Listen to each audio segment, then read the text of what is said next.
ရုပ်မြင်တန်ကြားကြည့်ရှုနေကြတဲ့မိဘပြည်သူများအားလုံးမင်္ဂလာပါလို့နှုတ်ခွန်းဆက်တာပါတယ်ခင်ဗျ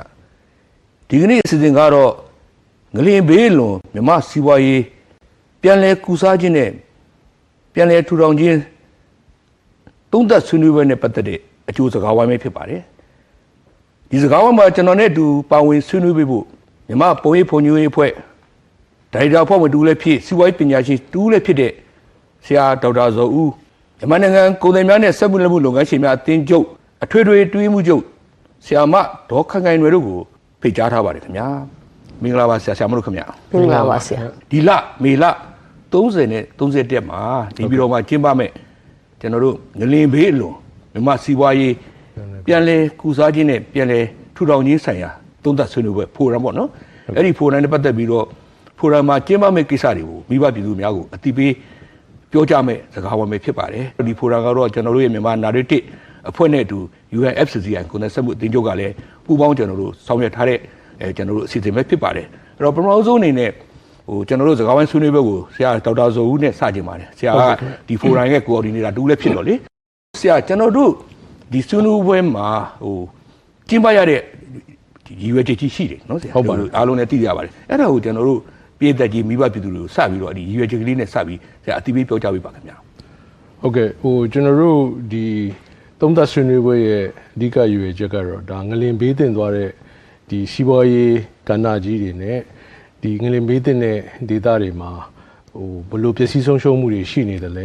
ပြန်လည်ထူထောင်ရေးအတွက်ကိုလည်းဘလို့စူးစမ်းနေကြတယ်ဒီအတွက်ကြောင့်မလို့ကုစားပေးရမယ်အခန့်ကဏ္ဍမှာနိုင်ငံတော်အစိုးရကဘလို့ပံ့ပိုးကူညီပေးနိုင်မလဲဆိုတဲ့ကိစ္စကိုကျွန်တော်တို့ကသက်ဆိုင်ရာကဏ္ဍအသီးသီးရဲ့ကိုယ်စားလှယ်တွေပြီးရင်တော့ဘေးတင်ဒေသကဒီအထူးသဖြင့်ဒီစီးပွားရေးလုပ်ငန်းတွေရဲ့ကိုယ်စားလှယ်တွေနောက်ပြီးတော့အရပ်ဖက်အဖွဲ့အစည်းတွေ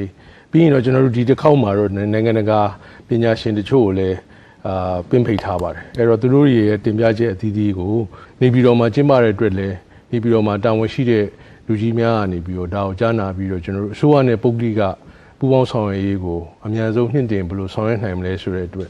ရည်ရွယ်ပြီးတော့ဆောင်ရွက်ထားခြင်းဖြစ်ပါတယ်ခင်ဗျကျွန်တော်တို့ဒီမန္တလေးငလင်ကြီးကျွန်တော်လှုပ်ရှားခဲ့တာဒ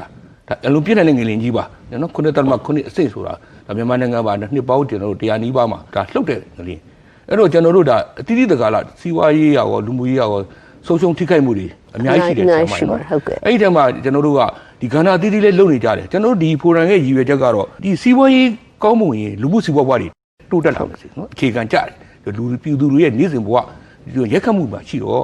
့ဒီစီးပွားရေးကိုငလင်ကြောင့်ဖြစ်သွားတဲ့စီးပွားရေးကိုဆရာဒေါက်တာဇော်ပြုတ်လို့ပြန်လဲကူစားမယ်ပြန်လဲထူထောင်မယ်အဲ့ဒီအချိန်မှာဘယ်လိုခေါ်မလဲဆရာတခါတခါကြရင်ကျွန်တော်တို့ကဒီစိန်ခေါ်မှုတွေထဲမှာလည်းအခွင့်အလမ်းတွေဟုတ်ပါကျွန်တော်တို့ရှိတယ်အဲ့တော့ကျွန်တော်ဒီစီးပွားရေးကိုကူစားရင်းနဲ့အခွင့်အလမ်းတွေလည်းပေါ်လာနေတယ်အဲ့တော့ကျွန်တော်တို့ရဲ့ရည်ရွယ်ချက်ထဲမှာကျွန်တော်ဆက်မှဖြစ်ဆက်ဆွေးနွေးတာတော့ကျွန်တော်တို့ပေါ်ပေါက်လာနိုင်တဲ့ကျွန်တော်တို့အခွင့်အလမ်းတွေရောဘာတွေရှိနိုင်မလဲဒီအခွင့်အလမ်းတွေကိုကျွန်တော်တို့ဘယ်လိုရယူစုပ်ကင်ကြမလဲပေါ့ကျွန်တော်ဒါလေးလည်းဆွေးနွေးမှာဖြစ်ပါတယ်အဲ့တော့ဆရာပြောတဲ့အထက်မှာကျွန်တော်တို့ကဒီအဓိကတော့ပြည်တွင်းစီးပွားရေးလုပ်ငန်းရှင်တွေကအများစုနော်သူတို့ရဲ့အတန်တွေနားထောင်အောင်မယ်သူတို့တွေ့ကြရတဲ့ကကတွေတွေ့လို့ရမယ်နိုင်ငံတော်နဲ့ဘယ်လိုပေါင်းဆက်ဆောင်ရမယ်ဆိုတာကြီးကျွန်တော်တို့လိုအပ်တယ်အဲ့တော့ဆရာမကြီးကျွန်တော်ကုန်သည်တင်းချုပ်ရဲ့အထွေထွေတွင်းမှုချုပ်ကြီးအနေနဲ့ဆရာမတို့ဆရာမတို့ရဲ့ business center ပေါ့နော် business cycle ပေါ့နော် business အတိုင်းဝိုင်းကဒီကျွန်တော်တို့ရဲ့ဒီဖိုရမ်ကြီးမှာဘယ်လိုကဏ္ဍကနေပူးပေါင်းပါဝင်ဆောင်ရမလဲဆရာမတို့ဒီဖိုရမ်အတွက်ဘာတွေပြင်ဆင်ပြီးလဲဆရာမဟုတ်ကဲ့ပေါ့ဒီကျမတို့ဒီကုန်သည်ဆက်မှုအသင်းချုပ်ကတော့အခုနဒီမန္တလေးငလင်ကြီးပေါ့နော်လှုပ်ခတ်သွားတဲ့အခါမှာပျက်စီးဆုံးရှုံးမှုတွေတော်တော်များပါတယ်နော်များပါတယ်အသက်အိုးအိမ်စီးစိမ်နဲ့အများကြီးဆုံးရှုံးတယ်လူနေအိမ်ကြီးစီးပွားရေးလုပ်ငန်းနဲ့အများကြီးဆုံးရှုံးတယ်နော်အထူးသဖြင့်ဒီမန္တလေးလူနေရာပေါ့စကိုင်းတို့ဘာလို့ဆိုတဲ့နေရာတွေကMSME စအများများတဲ့နေရာပါနော်နောက်ပြီးတော့သူတို့ကဒီအဲ့လိုနေတွေကဘာလဲဆိုတော့သူတို့ကလူနေအင်ဂျင်နဲ့သူတို့စီးပွားရေးလုပ်ငန်းကတနေရာထဲမှာလုပ်ကြတာများတော့ तू ကဒီငလျင်လှုပ်ခတ်မှုကြောင့်အိမ်ပြက်သွားရင်စီးပွားရေးပါသွားတာနော်အဲ့လိုမျိုးဖြစ်တယ်ပေါ့နော်ဖြစ်တော့ဒါကျမတို့လည်းလိုက်ပြီးတော့ကျမတို့ဒီကုန်သည်ဆက်မှုအသင်းချုပ်ကတိုင်းနဲ့ပြည်နယ်အသီးသီးမှာကျမတို့ရဲ့ညီနောင်အသင်းတွေရှိတယ်ကုန်သည်ဆက်မှုအသင်းတွေရှိတယ်ပြီးတော့ဒီကျမတို့ရဲ့ဒီအသင်းချုပ်ရဲ့ထိရိတ်အောက်ပေါ့နော် umbrella အောက်မှာကိုကျမတို့ဒီလုပ်ငန်း sector က60ကျော်လောက်ရှိတာပေါ့နော် sector အမျိုးရှိတဲ့ခါကျတော့ကျမတို့အသံတွေအများကြီးနားထောင်ပါတယ်နားထောင်တယ်နော်အသင်းချုပ်အနေနဲ့လည်းချက်ချင်းပဲလေဒီငလျင်ကြီး March 28ပေါ့29မှာ urgency ခေါ်မှာကျွန်တော်တို့စတင်လို့မှဘယ်လိုကူညီရမလဲပေါ့နော် step ပေါ့နော်အဲ့မှာကျွန်တော်တို့ဒီတိုင်းနဲ့ပြည်နယ်မှာရှိရကျွန်တော်တို့ရဲ့ညီနောင်အသင်းနဲ့ချိတ်ဆက်ပြီးတော့မှဟိုပြင်းထန်ဆိုတာဟိုတက်ရောက်မှုရှိတဲ့ဒေသတွေကျွန်တော်တို့ကူညီမှုတွေဆောင်ရွက်ပေးခဲ့တယ်ပေါ့နော်အခုတော့ဒီလိုကာလမှာဟို2လအေးပေါ့ရှိပြီပေါ့နော်28ဆို2လရှိပြီဆိုတော့အခုဒါပြန်လေထူထောင်မဲ့အချိန်နဲ့ပြန်ကုစားမဲ့အချိန်ဖြစ်လာပြီအဲ့ဒီခါကျတော့စီးပွားရေးလုပ်ငန်းတွေကိုကျွန်တော်တို့ကပြန်ပြီးတော့ဘယ်လိုပြန်ပြီးတော့ထူထောင်ပေးရင်ကောင်းမလဲပေါ့နော်အထူးသဖြင့်အဲ့လိုနေတွေမှာက MSME တွေများတာနော်များတဲ့ခါကျတော့သူတို့ရဲ့ဟိုပေါ့စီးပွားရေးလုပ်ငန်းကိုထူထောင်ပြီးတဲ့ခါမှာသူတို့နေတဲ့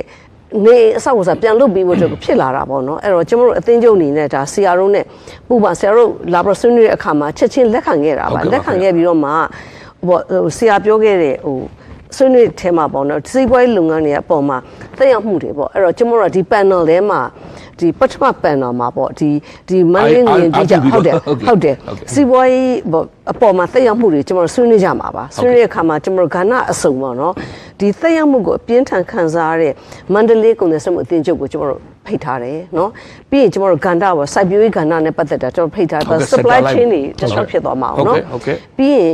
ကုန်ထုတ်လုပ်မှုကဏ္ဍပေါ့နော်ကုန်ထုတ်လုပ်မှုကဏ္ဍမှာအသေးစားအလားစားတွေပါလာမှာပေါ့နော်ပြီးရင်ကျွန်တော်တို့ CMB ပေါ့နော်ထုတ်လုပ်မှုကဏ္ဍပေါ့နော်အဲ့ဒါကိုကျွန်တော်တို့ဝိုင်းဆွေးနွေးကြတော့စဉ်ထားတာရှိပါတယ်အဲ့တော့ဆရာပြောခဲ့တဲ့ဟိုအခွင့်အလမ်းလည်းရှိတယ်စိန်ခေါ်မှုလည်းရှိတာပေါ့နော်အဲ့ဒါတော့နောက် panel ဒီမှာပေါ့နော်ကျွန်တော်တို့အနေနဲ့ဟိုဘာအကျိုးတွေအများကြီးရှိမယ်လို့ယူဆပါတယ်နောက် panel မှာလည်းကျွန်တော်တို့မြန်မာအာမခံကလည်းပါလာမယ်လို့နားလည်ထားတာပေါ့နော်လုပ်ငန်းတွေတော်တော်များလဲအဲ့ဒီဟို awareness ရှိဖို့လိုအပ်တာပေါ့နော်ဟိုဘယ်လိုလဲဒီဟိုအာမခံထားမှကိုယ့်တက်ကိုပြန်မအမခံချက်ရှိမယ်ဆိုအပိုင်းမျိုးတွေเนาะအဲ့ဒါလေးလည်းကျွန်တော်တို့ awareness ပေးချင်တာလည်းပါတယ်ဒီ panel ကနေပြီးတော့လေဟိုမသိသေးတဲ့ဟိုကိစ္စတွေပေါ့เนาะဒီလုပ်ငန်းရှင်အများစုကပြည်သူတွေပါပေါ့เนาะဒီအလုပ်ငန်းလုပ်တဲ့အခါမှာသိသင့်တဲ့ကိစ္စတွေเนาะဟိုကြိုတင်မှပြင်ဆင်ထားမယ့်ကိစ္စတွေပေါ့เนาะပြီးရင်ဒီအခုနဒီပေါ့နိုင်ငံတော်အနေနဲ့လည်းမူဝါဒပိုင်းဆိုင်ရာမှာပေါ့เนาะဒါတွေပြန်လဲထူထောင်နိုင်မှုအတွက်ဒါတွေပြန်လဲကုစားဖို့အတွက်ကိုဘယ်လိုနည်းနဲ့လွယ်ကူအောင်လုပ်ပေးရမလဲချစ်ဆက်အပိုင်းကိုလည်းဟိုသိသွားမယ်ဆိုရင်ဒါဟာအတိုင်းထက်အလုံးအောင်မြင်တဲ့ဟိုသုံးသပ်ဆွေးနွေးပွဲစကားဝိုင်းဖြစ်မှာပါဆရာမျှော်လင့်ပါတယ်ဟုတ်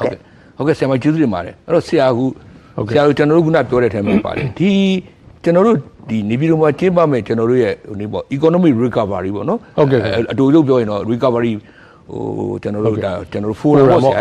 အဲ့ဒီမှာထူးခြားတဲ့တစ်ချက်ကကျွန်တော်တို့စီစဉ်ခဲ့တာကိုဆရာမတို့ကျွန်တော်ဆွေးနွေးခဲ့အဓိကကျွန်တော်တို့က private sector ပါလာတယ်တကယ် private sector ကသူတို့ရဲ့လက်တွေ့ထိတွေ့ကြုံတွေ့နေရတဲ့လက်တွေ့ကြတဲ့